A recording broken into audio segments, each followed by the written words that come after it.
Um, I want to begin this evening by acknowledging something that all of us have had to say a number of times during the past couple of years, that we had a certain set of plans for this evening for with our friends in the Muslim community for this year's annual Jewish-Muslim Christmas event. But as the old Yiddish saying goes, man plans and COVID laughs. So we had to change our plans this evening.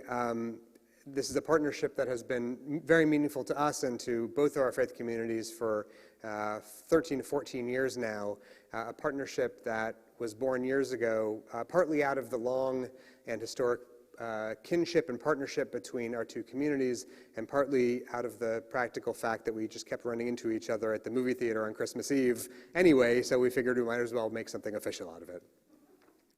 So although we couldn't unfortunately make tonight into everything that we'd hoped for, I still want to reserve my time this evening during this sermon slot to speak on the topic that we had spoken about earlier, and that is the topic of the sacred allyship between our two faith communities.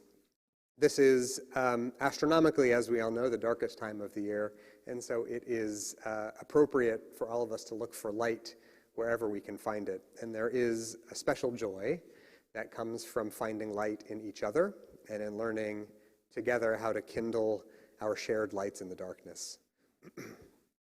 In our Torah portion this week, we begin our annual reading of the book of Exodus. At the beginning of Exodus, of course, we find the Israelite nation enslaved in Egypt, suffering under the cruel decrees of the Pharaoh, who levies all sorts of difficult labors on the Jews, who passes the familiar, brutal decree in which he condemns every newborn baby boy to be put to death. But Moses, who will become the central protagonist of the story and the hero of the entire biblical epic, Moses grows up in the Pharaoh's household, having been adopted by Pharaoh's daughter when he was set floating in a basket along the Nile River. And so it is ironic, and it's surprising, and it is somehow beautiful that the story of the man who will go on to be Judaism's greatest liberator begins there, in the royal palace, far from the suffering and the crude dwelling places of the Israelite slaves.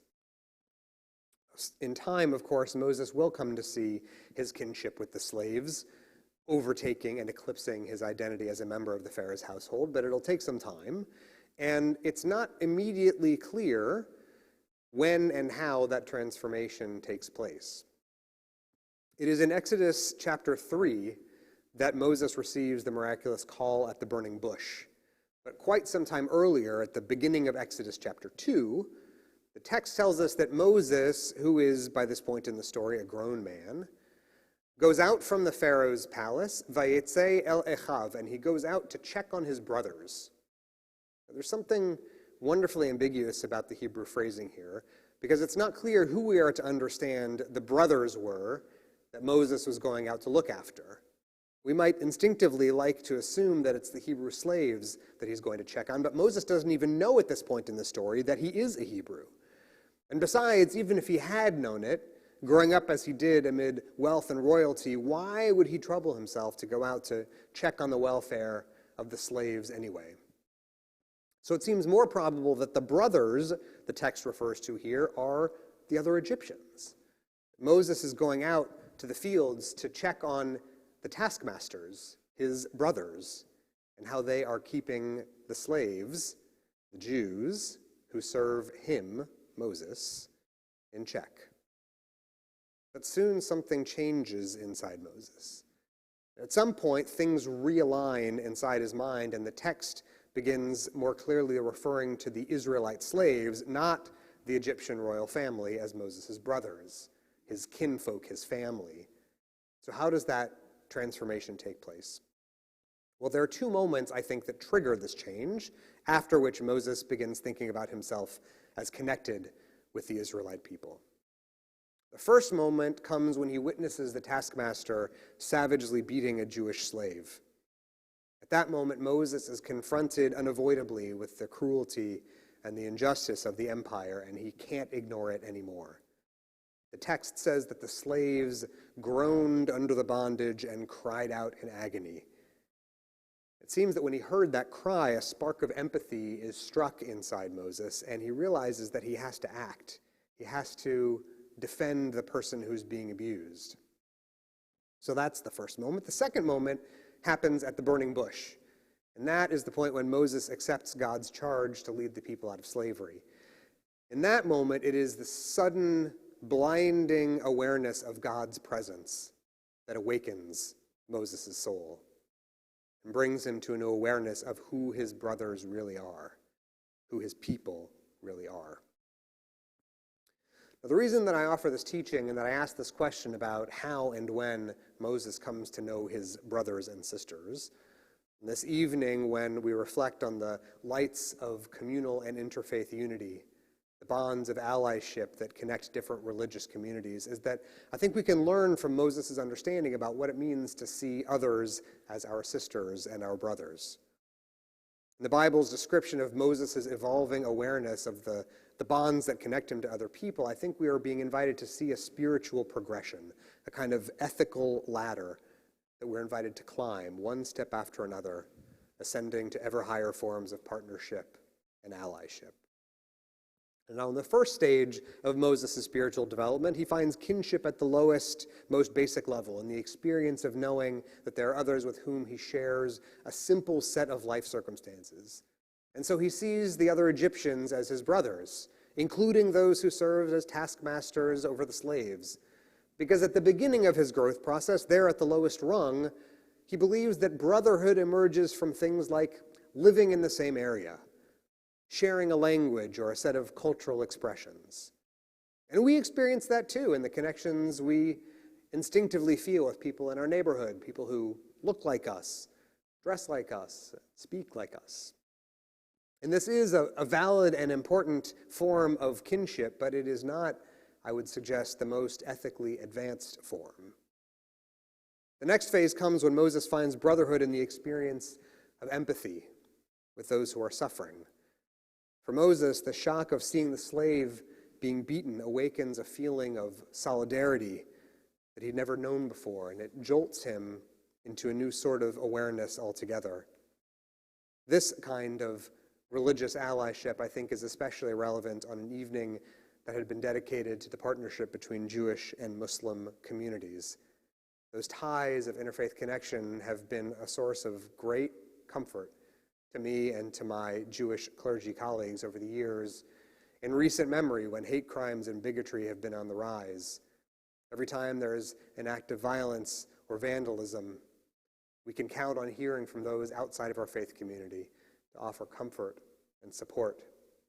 Other minority religious communities especially, who have themselves experienced prejudice and hatred, bigotry and intimidation, they know our pain, and we know theirs. And while the existence of religious discrimination is disgraceful, it is a blessing of comfort to know that our communities together have built a sort of kinship from our pain. Finally, at the top of the ladder, the third and final phase of Moses' religious growth is the moment when he becomes aware of his connectedness with others as the direct result of the revelation at the burning bush. This is the point at which he comes to know the real presence of God, and he comes to see that the existence of a God who inheres in all of us means that we are all connected to each other at the root of our existence. At this time when we're all hoping to see and to produce sources of light for each other in a world that often seems dark, we can gain guidance in this experience that Moses lays out for us when he discovers his religious identity and hears his moral charge for the first time. It is easy, at least most times it's easy, to feel a sense of kinship with others who look like us and live like us. But it takes a bit more work to build and maintain religious alliances with other communities. I think that what the Torah text yearns to show us is that that sort of relationship is always accessible to us, but we have to do the work to remain open to the possibility of ethical wakefulness, open to receive moments of reflection in God's presence to recalibrate and redirect us toward our obligations to others, staying attuned to other people's suffering, and at the same time to God's nearness helps show us who our brothers and sisters are, helps remind us of our kinship with our community and the rest of the human world.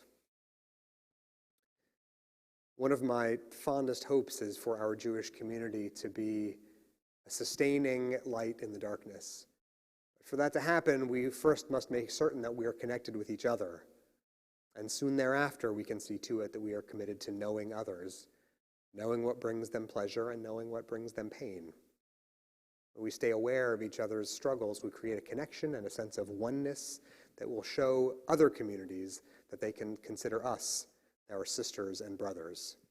And all of this is fed continually by the spiritual enterprise, by the work of building systems of living and patterns of behavior through which we come to experience God in the world, maybe through study or prayer, maybe through service or generous giving. Ultimately, all of the phases of Moses' story are vital, and I want all of us to experience what that feels like, to have a sense of connection and obligation to your Jewish community, to be allies to other religious minorities, and to cultivate ongoing, reliable closeness with God.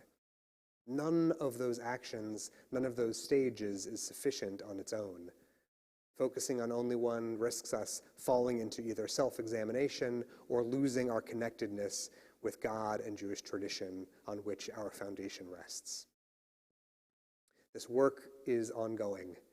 It's not a thing that we can talk about or celebrate only once a year in a special event here at the end of the annual secular calendar.